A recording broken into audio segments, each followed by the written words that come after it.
जय हिंद भैया। देखिए आज समास बता रहे हैं कंपाउंड। देखिए कंपाउंड का अर्थ ही होता है मिला जुला, और एक मतलब अर्थ से ही सारे कुछ समझ में आ जाएंगे। ऐसे समास का अर्थ जो होता है उसका मतलब होता है संक्षेप या सम्मिलन। संक्षेप या सम्मिलन मतलब ऐसे मैथ में पढ़ा था सम्मिलन, सब मिला जुला। संक्षेप मतलब उसको शॉर्ट कर देना, छोटा कर देने को हम समास कहते हैं। एक कंपाउंड इसका अर्थ होता है क्या? संक्षेप या सम्मिलन। पहले हम परिभाषा की तरफ ध्यान दें। जब दो या दो से अधिक पद अपने बीच की विभक्ति चिन्हों को छोड़कर एक बन जाते हैं उसे समास कहते हैं। देखिए जब दो या दो से अधिक पद अपने बीच के विभक्ति चिन्हों को छोड़कर एक बन जाते हैं उसे समास कहते हैं। कैसे? जैसे यहां पर देखिए रसोई के लिए घर, रसोई के लिए घर, तो ये हम के लिए छोड़ देंगे तो बन जाएगा रसोई घर। समझ में आया? देखिए विभक्ति चिन्ह क्या है मेरा? यही ना विभक्ति चिन्ह है के लिए। तो रसोई के लिए घर, तो ये छोड़ देंगे। कर्ता ने कर्म को कर्म से संप्रदान के लिए चतुर्थी, चतुर्थी का ही है ना के लिए, तो ये इसको छोड़ देंगे तो के लिए छोड़ देंगे। रसोई के लिए घर तो रसोई घर। ये बीच के कहता कि जब दो या दो से अधिक पद अपने बीच की विभक्ति चिन्हों को छोड़कर जब एक हो जाते हैं तब उसे क्या कहते हैं? हाँ, जब दो या दो से अधिक पद अपने बीच की विभक्ति चिन्हों को छोड़कर जब एक हो जाते हैं तो उसे हम क्या कहते हैं? समास। जैसे रसोई के लिए घर, तो रसोई के लिए घर, तो यहाँ पर हो जाएगा क्या? रसोई घर। बात समझ में आया? चलिए इसी तरह समास निम्नलिखित और भी है ज्यादा, तो समास के निम्नलिखित 5 भेद, 5 नहीं 7 भेद होते हैं। समास के निम्नलिखित कितने भेद होते हैं? 7। हाँ 7 भेद होते हैं मुख्य रूप से। नंबर 1 है तत्पुरुष समास। त आधा त पुरुष, तत्पुरुष समास। अब ये क्या होता है? किसी में उत्तर पद प्रधान होता है, किसी में दोनों पद प्रधान होता है, किसी में पूर्व पद प्रधान होता है, किसी में नकारात्मक होता है, किसी में संख्या होता है। यही सब पहचान है। कैसे पहचानेंगे? किसी में पूर्व पद यानी पहले का पद प्रधान होता है, किसी में उत्तर पद यानी बाद का पद प्रधान होता है, किसी में दोनों पद प्रधान होता है, किसी में नकारात्मक रहता है, किसी में संख्या रहता है। ठीक है, तो यही मुख्य रूप से। तो सबसे पहले नंबर 1 है तत्पुरुष समास। तत्पुरुष समास जिस समास में अंतिम, अंतिम माने अंत वाला, उत्तर माने बाद, अंतिम कहे चाहे उत्तर कहे यानी बाद वाला, जिस समास में अंतिम पद की प्रधानता होती है उसे तत्पुरुष समास कहते हैं। अंतिम पद प्रधान है। जैसे यहां पे है रसोई घर। देखिए घर तो है, घर है किस चीज का? रसोई का। घर है तो ये अंतिम पद प्रधान है। घर किसका? रसोई का। तो रसोई घर क्या? रसोई के लिए घर। चिड़ी मार, चिड़िया को मारने वाला, तो यहाँ के लिए हटा देंगे तो रसोई घर बन जाएगा। चिड़िया मार, चिड़िया को मारने वाला, तो को हटा देंगे चिड़िया मार हो जाएगा। ठीक है।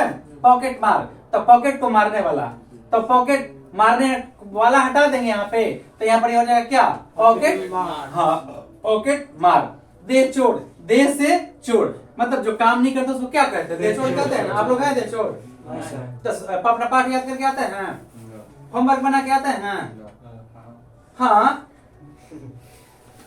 तो देह चोर, देह से चोर, यहाँ से को क्या करेंगे? हटा देंगे। तो यही बीच की विभक्ति चिन्ह हम जैसे ही हटाते हैं तो क्या बन जाता है? समास बन जाता है। क्या बन जाता है? और देखिए देवालय, देवालय देवता, देवता के लिए आलय, तो यहाँ के लिए हटा देंगे। बीच के विभक्ति चिन्ह को क्या करेंगे? छोड़ देंगे। देवता आलय मतलब देवालय, देवता आलय मतलब देवालय, के लिए हट जाएगा। नेत्र से हीन, नेत्रहीन, तो यहाँ से हट जाएगा। क्या हट जाएगा? से। हाँ तो नेत्र से हीन, नेत्रहीन। अब आपको कहेगा नेत्रहीन का समास बताएं, सविग्रह समास बताएं। नेत्रहीन का क्या बताएं? सविग्रह समास बताएं। तो नेत्रहीन का होगा नेत्र से हीन। क्या होगा? नेत्र से हीन।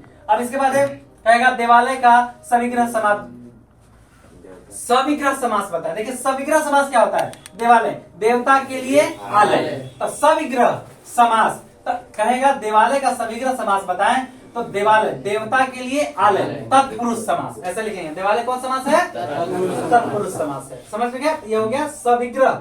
विग्रह भी करिए, सविग्रह समास बताएं। समास भी बताइए कौन सा है। तो देवालय का कहेगा सविग्रह समास, तो लिखिए देवता के लिए आलय, तत्पुरुष समास। नेत्रहीन, नेत्र से हीन, तत्पुरुष समास। राजकन्या, राजा की कन्या, कन्या माने पुत्री, कन्या माने पुत्री। पुरुषोत्तम, पुरुषों में उत्तम, में हट जाएगा पुरुषोत्तम। बात समझ रहे हैं ना?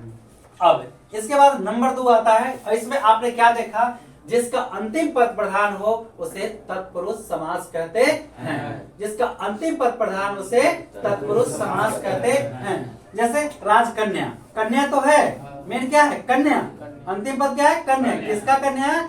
राजा की कन्या, राजा की कन्या।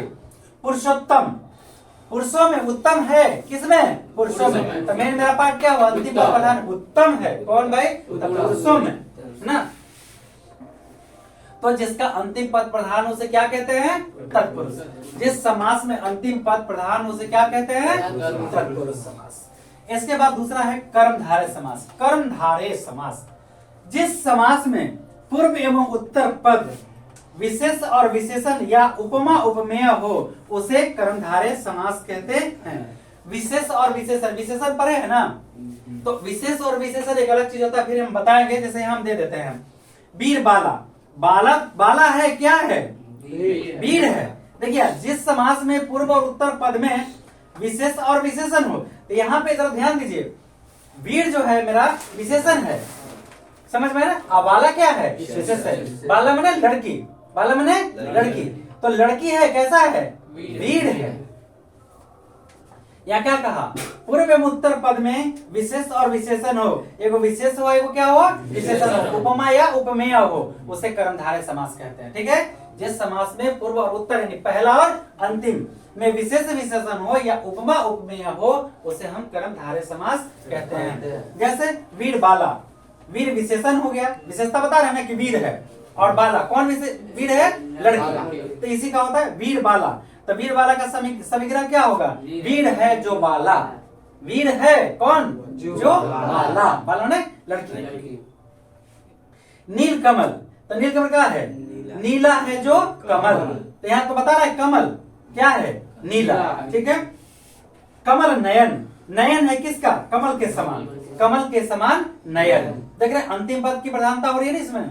क्या बता रहा है? विशेष और विशेषण बता रहा है। तो नयन कैसा है? कैसा नयन है? कमल के समान है। विशेषता बता रहा है ना। अकाल, न काल, देखिए अकाल न काल नकारात्मक ही बता रहा है। यह नए समास भी होता है, इसको हम न काल अलग अलग करते हैं, विग्रह करेंगे ना अलग अलग हो जाएगा। अकाल मतलब न काल, अकाल मतलब न काल, अज्ञान माने न ज्ञान।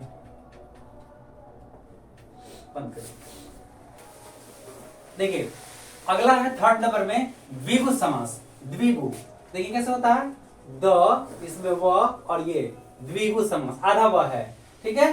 तो द्विगु समास, जिस कर्मधारय समास का पूर्व पद संख्यावाचक हो उसे द्विगु समास, मतलब सीधे बोलेंगे जिसमें संख्यावाचक हो उसे हम द्विगु समास कहते हैं। जिसमें संख्या का बोध करा दे उसे द्विगु समास कहते हैं। एकदम सिंपल है, जिसे संख्या का बोध करा दे उसे द्विगु समास कहते हैं। जैसे चौराहा, तो चौराहा का कहेगा सविग्रह समास बताए, तो चार राहों का समाहार, कौन द्विगु समास होता है? चार राहों का समाहार। नवग्रह, नव ग्रहों का समाहार। पंचवटी, पांच वटों का, वट मने क्या होता है? बड़ का पेड़। पंचवटी, पांच वटों का समाहार। तो जिसमें संख्या का पता चले, जिस कर्मधारय का पूर्व पद संख्या हो वह द्विगु समास कहलाता है। पूर्व माने पहला पद, जैसे चौ, नव, पांच, ये संख्या बता रहा है, तो क्या होगा? इसको हम द्विगु समास कहते हैं। ठीक है? इसके बाद द्वंद्व समास। देखिए द्वंद्व, द अधा व पर बिंदु और फिर द, द्वंद्व समास। ठीक है? द्वंद्व समास, जिस समास में दोनों पद, पूर्व पद और उत्तर पद समान हो, जिसमें दोनों पद क्या हो? समान। द्वंद्व युद्ध, द्वंद्व युद्ध बराबरी का रहेगा तभी लड़ाई होगा। तो द्वंद्व, द्वंद्व माने द्वंद्व युद्ध मतलब बराबर बराबर का। तो कहता है कि जिस, देखिए कुछ वर्ड मिलता जुलता है, जिस समास में दोनों पद, पूर्व पद और उत्तर पद, शुरू वाला और बाद वाला, दोनों पद प्रधान रहता है, दोनों पद समान होता है, उसे हम द्वंद्व समास। जिस समास में दोनों पद समान होते हैं उसे द्वंद्व समास कहते हैं। उसे क्या कहते हैं? द्वंद्व समास। जैसे माता पिता, माता और पिता, भाई बहन, भाई और बहन, पाप पुण्य, पाप या पुण्य, ऋषि मुनि, ऋषि और मुनि। ठीक है? तो और या से हम इसको मिलाते हैं, इसका सविग्रह करते हैं। अब आइए बहुव्रीहि। बहुव्रीहि जिस समास में समागत पदों की प्रधानता नहीं होती है, मतलब जो दिया हुआ है उसकी प्रधानता नहीं होती है। जिस समास में जो दिया समागत मतलब जो दिया हुआ है, जो दिया हुआ है उसकी प्रधानता नहीं होती है। जिस समास में समागत पदों की प्रधानता नहीं होती है, अर्थात किसकी होती है भाई? अर्थात कोई भी पद प्रधान नहीं होता है। जो दिया हुआ उसमें कोई भी पद प्रधान नहीं होता है। दोनों पद यानी पूर्व पद और उत्तर पद दोनों क्या रहते हैं? गौण रहते हैं।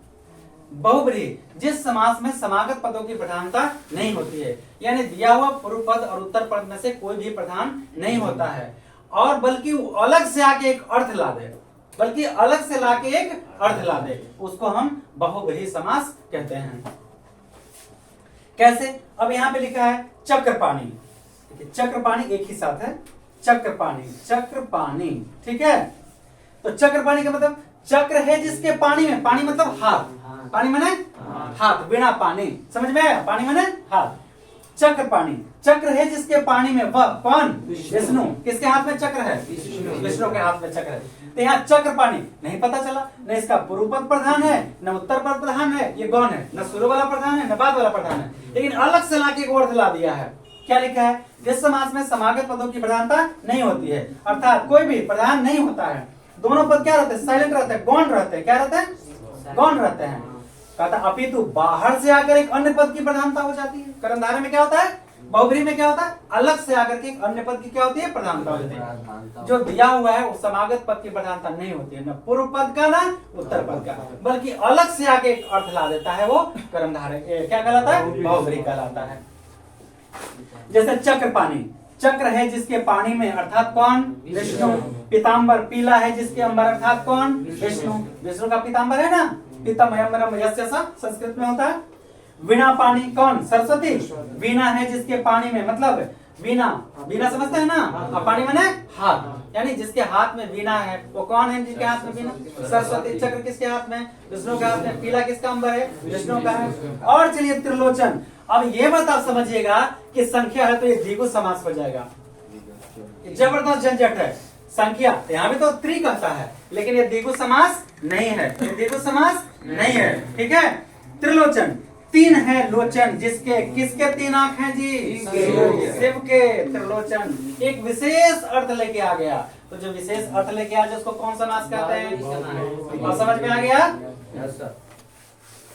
देखिए अगला है नए समास। न इय में हलन। नए समास, जिस तत्पुरुष समास का पहला पद निषेधवाची हो उसे नए समास कहते हैं। निषेध मतलब रुकावट, संगत तो अच्छा है लेकिन असंगत मतलब खराब है। संगत तो ठीक है लेकिन आगे अ जुटा हुआ निषेध है ना, अनिषेध है, असंगत। ये निष्ठ, अनिष्ठ, योग्य, आगे जुटा हुआ अयोग्य, इस तरह से ये नए समास हो गया। अब अव्ययी भाव, तो अव्ययी भाव कहता है जिसमें पूर्व पद की प्रधानता रहती है, शुरू वाला पूर्व पद की प्रधानता रहती है, जिसका पूर्व पद अव्यय हो और सम्मत पद प्रायः क्रिया विशेषण के रूप में प्रयुक्त होता है, उसे अव्ययी भाव। देखिए ये जो परिभाषा है वो शायद कहीं मिलेगा, इसे ध्यान से समझिएगा। जिसमें पूर्व पद की प्रधानता रहती है, ठीक है, जिसका पूर्व पद अव्यय हो, पूर्व पद क्या होना चाहिए? उसको अव्यय भी होना चाहिए, और पूरा समस्त पद प्रायः क्रिया विशेषण के रूप में प्रयुक्त होता है, उसे हम अव्ययी भाव समास कहते हैं। जैसे भर पेट, भर पेट तो क्रिया विशेषण है, तब पेट भर कर, तो देखिए पेट यहाँ हो गया संज्ञा, पेट हो गया संज्ञा, अब भर हो गया अव्यय। तो पहला पद यहाँ क्या है? भर क्या है? अव्यय है ना। क्या कहा? जिसका पूर्व पद पहले वाला पद अव्यय हो, तब भर अव्यय है, पेट संज्ञा है, तो पेट संज्ञा हो गया, भर अव्यय हो गया, तब पूरा जोड़ देंगे तो क्या हो गया? पेट भर कर, तब भर पेट, तब भर पेट, ये पूरा क्रिया विशेषण हो गया, क्रिया की विशेषता बता रहा है, ठीक है। आमरण यानी मरण तक। इस तरह से ये समास में से 2-3 नंबर का आपको आता है, हिंदी में भी संस्कृत में भी, तो मेहनत से आप इसे पढ़ लेंगे और याद कर लेंगे, आपके लिए बहुत बेहतर होगा इस तरह से। और हिंदी में अंत में हम 1-2 इंच का स्टॉप लगा देंगे, ठीक है। ये सब चीजों के बारे में और भी हम प्रूफ के साथ अभी आपको दिखाएंगे कि कैसे कैसे होता है। कुछ अब संकेत देंगे हिंदी में, पूर्ण विराम, अल्प विराम, ये जो देते हैं, देखिए इसको क्या कहते हैं? एरो नहीं होना चाहिए, ये बुंदा, देखिए इसको विवरण कहते हैं। क्या कहते हैं इसको? हाँ विवरण। इसको विवरण कैसे? अव्ययी भाव समास का हम विवरण प्रस्तुत किए हैं। यहाँ पे देखिए ये हम इसका विवरण दिए हैं, ये गुंदक दे भी सकते हैं और नहीं भी दे सकते हैं, दोनों काम होता है, ठीक है, दे भी सकते हैं और नहीं भी दे सकते हैं। तो चलिए इसके बारे में हम आगे बताएंगे आपको। जय हिंद, जय बिहार।